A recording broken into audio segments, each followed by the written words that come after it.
2021년 우리의 목표는 분명합니다. 회복과 도약입니다. 거기에 포용을 더하고 싶습니다. 코로나로 더 깊어진 격차를 줄이는 포용적인 회복을 이루는 것이 무엇보다 중요합니다.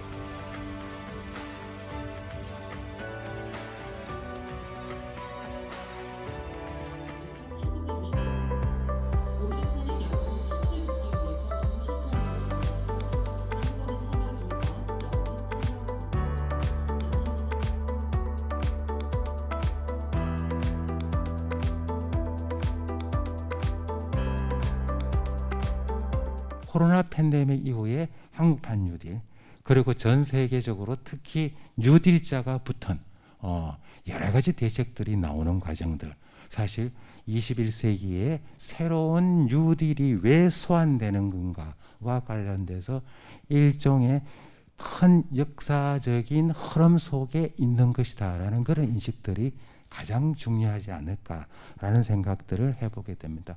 그리고 이번 코로나 위기 속에서는 공동체의 가치, 사회 연대의 가치, 그 속에서 지속 가능성, 환경, 공정의 가치가 들어오면서 그 산물로서 뉴딜이라는 일종의 화두라는 것이 한국에서도 나왔고 국민들이 실감할 수 있는 내용.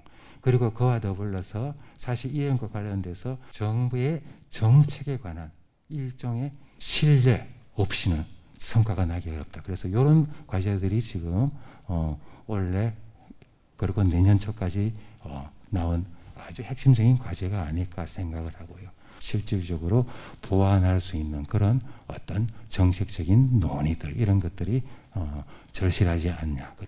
정말 문재인 정부의 사회정책의 어떤 사녀는 국가정책의 중요한 원리상으로 포용과 복지라고 하는 것에 그 새로운 선순환의 관계를 또 염두에 두고 정책을 펴려고 했다는 점에서 또 의의를 갖는다라고 봐집니다.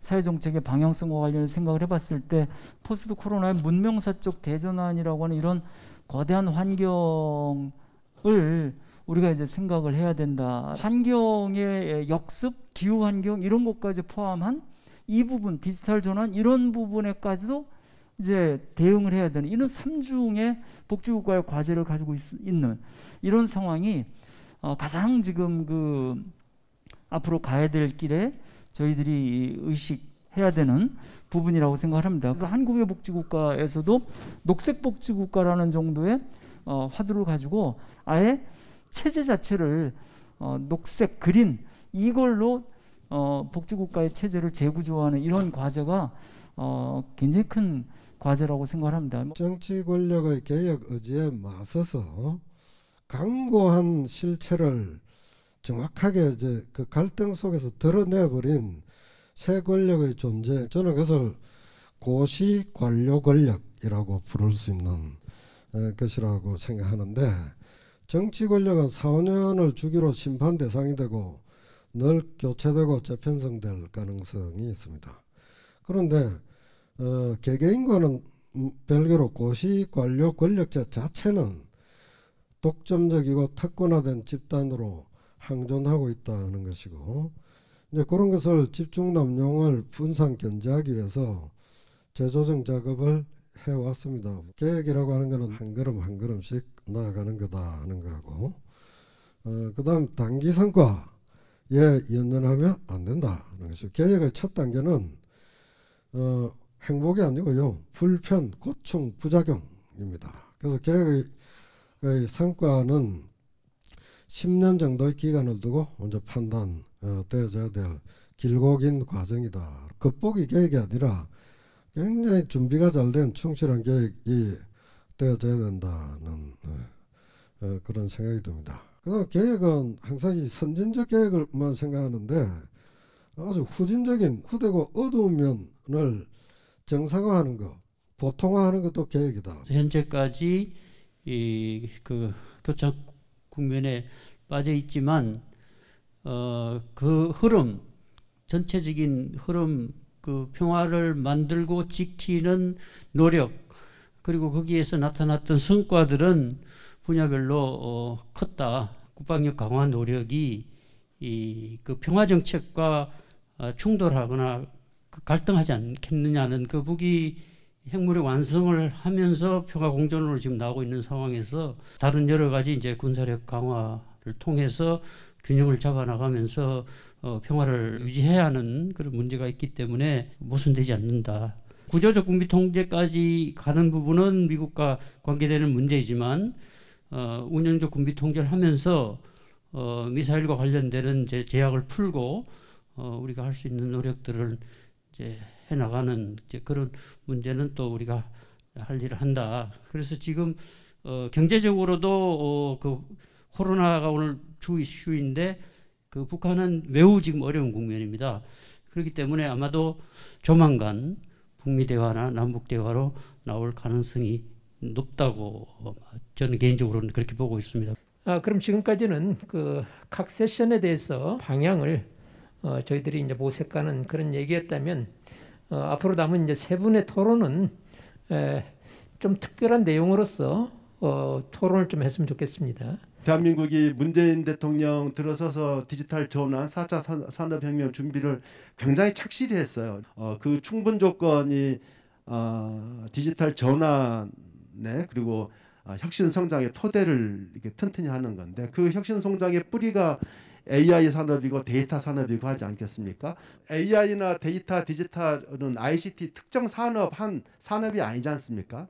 모든 산업에 결합돼서 산업의 생산성과 혁신을 이루어내는 범용 기술이란 말이에요. 이것을 가장 잘 활용하는 나라. 원천 기술 개발에서는 우리가 뒤처질 수 있지만 활용해서는 세계 최고가 될 수 있는 이 디지털 르네상스 시대의 대한민국의 유상은 G3에 들어갈 것이다. 이게 되려면 전략으로 몇 가지가 필요한데 국가 CTO, 국가 CDO가 이 정비가 돼서 국가 전략, 디지털 전환 전략을 수립하고 집행하고 조율하는 강력한 힘이 있는 가버넌스가 있어야 되고 두 번째가 인재 전쟁에 대비를 해야 돼요. 디지털 국가 브랜드로 세계 최고의 으뜸 디지털 르네상스 선도국가 대한민국이라는 그런 비전을 가지고서 좀 더 전략을 집중할 필요가 있다. 그런 제안 말씀을 드립니다. 철강, 조선, 석유, 정유 이런 것이 지속적으로 우리의 삶을 지탱해주는 그런 산업이 되려면 산업 자체가 전환이 돼야 됩니다. 그렇게 되면 우리가 거기에 성공한다면 그것에 우리의 기회가 있고 일자리의 기회가 있고 또 그런 어떤 혁신적인 변화를 통해서 우리가 지구에 다른 국제사회에 기여할 수도 있습니다. 탄소 중립은 이산화탄소를 비롯해서 온실기체를 배출한 만큼 흡수한다. 이 정도가 아니라 배출량을 줄일 수 있는 데까지 줄여야 됩니다. 그래서 저는 국민 모두가 이 문제에 관심을 가지고 이제는 모두가 에너지를 생산하고 각 지역에서 자신 그 지역의 에너지를 스스로 생산하는 그런 방향으로 나가고 모두가 이 에너지 전환 또 탄소 중립 사회로의 전환의 주체가 되는 그런 방식으로 가야 된다고 생각합니다. 파워 이즈 파워라는 말이 있어요. 이제 전기가 권력인 시대가 되었습니다. 전기를 더 많이 생산할 수 있는 재생에너지를 더 많이 생산해서 사회를 변화시키는 주체가 될 수 있는 그런 방식으로 우리의 인식이 좀 바뀌어가기를 정말 간절히 바라고 있습니다. 그동안 우리나라 외교가 강대국에 둘러싸인 지정학적 상황에서 개도국으로서 생존해 나가는 데 중점을 두었다면 문재인 정부의 신남방 정책은 한층 높아진 국가 위상과 국력을 바탕으로 신남방이라는 외교적 공간을 우리 주도로 확보했다는 의미가 있다고 할 수 있겠습니다. 또 최근에는 미중 갈등 리스크에 따라서 중국에 진출해 있던 기업들이 신남방 지역으로 이전하는 양상을 보이면서 글로벌 공급망에서 신남방 지역이 차지하는 비중이 점차 커지고 있습니다. 이제 우리나라는 기후변화나 코로나 대응과 같은 중요한 국제 현안을 논의하고 해결하는 데 없어서는 안 될 국가가 되었고 글로벌 현안에 대한 후발 추격 국가 위치에서 국제규범 설정에 참여하는 선도국가로 위상이 격상되고 있음을 실감하게 되었습니다. 그래서 저는 지금 이런 여러 가지 상황 그리고 우리에게 많은 도전적인 과제들이 있지만 이런 위기 극복을 넘어서 포용적 회복과 도약을 하는데 우리가 기회를 잘 살려나갈 수 있을 것으로 믿습니다. 우리가 미중 사이에서 틈새에서 어떻게 생존하느냐라는 소극적인 생각을 좀 넘어가지고 우리나라도 조건 선진국에 진입하는 나라의 하나로서 다른 나라들에 대해서 보편적 가치를 어떻게 펼칠 것인가 이런 생각을 좀 했으면 좋겠다. 신북번까지 열리게 되면 포용적 세계주의 또는 어떤 측면에서는 가교국가, 교량국가 이런 역할을 할 수가 있을 것 같아요. 플로에서 질문을 좀 받고 거기에 대해서 좀 답변을 하고 그렇게 얘기를 하겠습니다. 현재의 신남방 국가들에 대한 우리의 교역 비중이 어느 정도 되는지 말씀 한번 주시고, 그리고 그것이 발전하기 위해서는 지금 정부에서 하고 있는 여러 포용적인 그런 정책이나 특히 K-뉴딜이 어떤 역할을 할 것이다 이렇게 생각하신 게 있으면 말씀 부탁드립니다. 이 신남방 정책은 매우 포괄적인 그런 경제협력 관계 구축을 목적으로 하고 있습니다. 기존의 무역과 투자를 늘려가는 그런 정책도 계속하지만 디지털 뉴딜과 그린 뉴딜에 들어있는 여러 가지 새로운 분야에 대한 협력이 앞으로 훨씬 더 확대되리라고 기대를 합니다. 각국이 글로벌 경쟁력을 강화하고 공급망을 안정성을 구축하고 하는 여러 가지 역동적인 관계를 할 때 우리가 어떤 분야에서 어떤 방식으로 윈윈할 수 있는가를 굉장히 면밀하게 찾아본다면 앞으로 굉장히 큰 잠재력을 가진 그런 관계가 되리라고 생각을 합니다. 진짜 북한 전문가들을 워싱턴 DC에서 육성할 수 있는 방안들 원장님께 어떤 고견을 갖고 계신지 말씀드리고요. 한국의 문재인 정부는 원자력 수출을 하면서 국내에서는 에너지 전환 정책을 벌이는 것들이 혹시 모순이 있지는 않느냐? 그 북핵 30년의 그 협상을 한번 되짚어 보면 미국이 그 특히 지난 30년이 사회주의 붕괴 이후에 유일 패권 시대였는데요. 그럼에도 불구하고 북한 핵 문제를 해결하지 못했어요.